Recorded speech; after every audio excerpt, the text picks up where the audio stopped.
Kalian udah tahu belum? Menara miring tapi malah jadi pusat perhatian dunia. Kalau belum tahu, gue kasih tahu nih guys.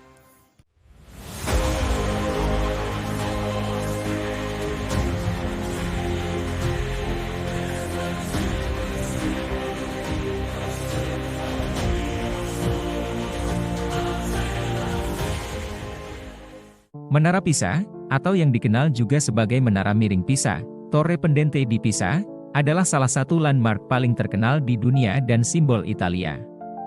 Berikut adalah kisah lengkap mengenai Menara Pisa. 1. Pembangunan dan desain. Menara Pisa mulai dibangun pada 9 Agustus 1173. Pembangunannya terjadi dalam 3 tahap selama periode 199 tahun. Menara ini awalnya dirancang sebagai menara lonceng untuk Katedral Pisa.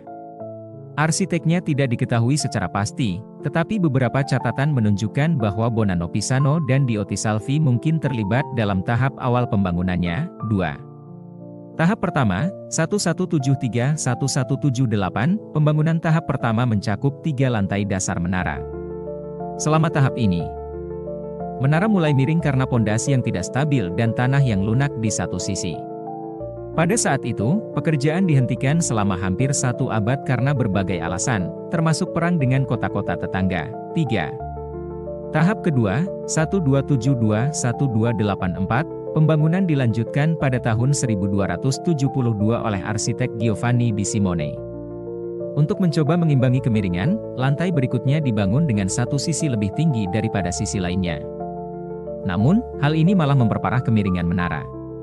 Pembangunan kembali terhenti pada tahun 1284 karena kekalahan Pisa dalam pertempuran Meloria. 4. Tahap ketiga, 1319-1372, tahap akhir pembangunan dimulai pada 1319 dan selesai pada 1372. Lantai ketujuh dan ruang lonceng ditambahkan oleh arsitek Tommaso di Andrea Pisano.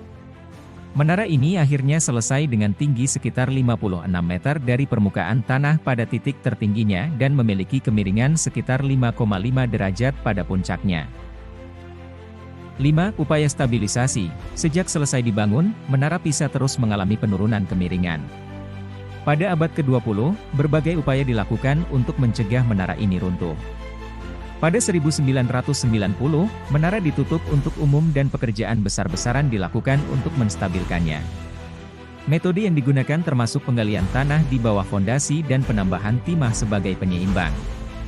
Pada 2001, menara dibuka kembali untuk pengunjung dengan kemiringan yang telah berkurang menjadi sekitar 4 derajat. 6. Keunikan dan warisan budaya, Menara Pisa dikenal karena arsitekturnya yang indah, dengan kolom-kolom marmer dan lengkungan yang artistik. Meskipun terkenal karena kemiringannya, menara ini juga merupakan contoh penting dari arsitektur Romanesque Italia.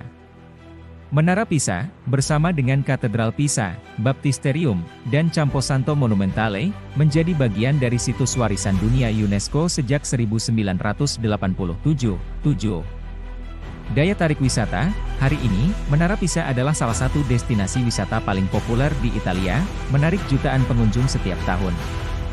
Pengunjung dapat naik ke puncak menara untuk mendapatkan pemandangan yang menakjubkan dari kota Pisa dan sekitarnya. Meskipun ada tantangan dalam menjaga stabilitas menara, daya tarik dan pesonanya tetap kuat. Menara Pisa bukan hanya sebuah monumen arsitektur, tetapi juga simbol ketekunan dan keahlian teknik yang terus menginspirasi banyak orang di seluruh dunia. Menara Pisa bukan hanya sebuah monumen arsitektur yang mengagumkan, tetapi juga simbol ketekunan, inovasi, dan kemampuan manusia untuk mengatasi tantangan teknik yang tampaknya mustahil.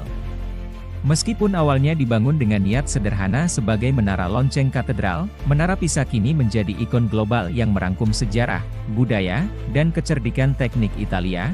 Hari ini, jutaan pengunjung dari seluruh dunia datang untuk melihat dan menaiki menara ini, mengagumi keindahan arsitekturnya serta merasakan keunikan kemiringannya.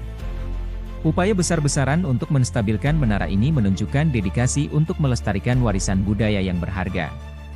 Menara Pisa akan terus berdiri sebagai saksi bisu sejarah dan daya tarik yang tiada duanya.